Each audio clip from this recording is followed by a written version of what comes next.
قیامت کا دن بڑا ہولناک دن ہوگا۔ اس دن جب بندے قبروں سے اٹھیں گے تو قبروں سے برہنہ اٹھائے جائیں گے، قبروں سے جب اٹھائے جائیں گے تو وہ کفن ان سے اتار لیا جائے گا۔ یہ بات جب ام المومنین سیدہ عائشہ رضی اللہ تعالی عنہا نے سنی تو ان کا وجود تھر تھر کانپنے لگا اور عرض گزار ہوئی یا رسول اللہ پھر ہمیں ایک دوسرے سے حیا نہیں آئے گی؟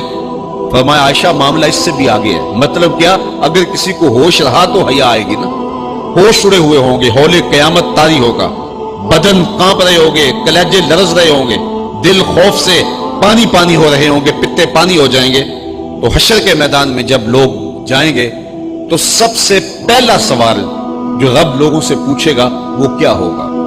صحیح حدیث میں آتا ہے اِنَّ أَوَّلَ مَا يُحَاسَبُ بِهِ الْعَبْدُ بِصَلَاتِهِ۔ قیامت کے دن بندوں سے اللہ تعالیٰ سب سے پہلا سوال یہ پوچھے گا کہ کیا تم نے نماز پڑھی تھی؟ سب سے پہلا سوال یوم حشر میں قیامت کے دن نماز کے بارے میں، اور اللہ تعالیٰ جل شانہ قیامت کے دن لوگوں کو اپنے حضور سجدہ ریز ہونے کا حکم دے گا کہ آج مجھے سجدہ کرو۔ دنیا پر کوئی سجدہ کرتا ہے یا نہیں کرتا؟ قیامت کے دن تو چاہے گا کہ ابھی سجدہ ریز ہو جاؤں، بلکہ کافر بھی چاہیں گے کہ ہم بھی سجدہ ریز ہو جائیں۔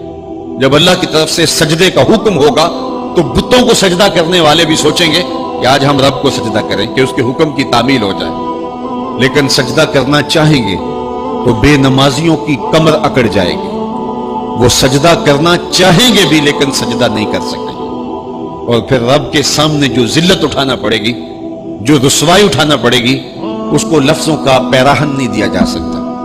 اور پھر جو بے نمازی ہوں گے اللہ کے حضور سجدہ نہیں کر پائیں گے، اللہ تعالیٰ انہیں اس صف میں کھڑا کر دے گا جس صف میں فرعون کھڑا ہوگا، نمرود کھڑا ہوگا، حامان کھڑا ہوگا، قارون کھڑا ہوگا، ابی بن خلف کھڑا ہوگا۔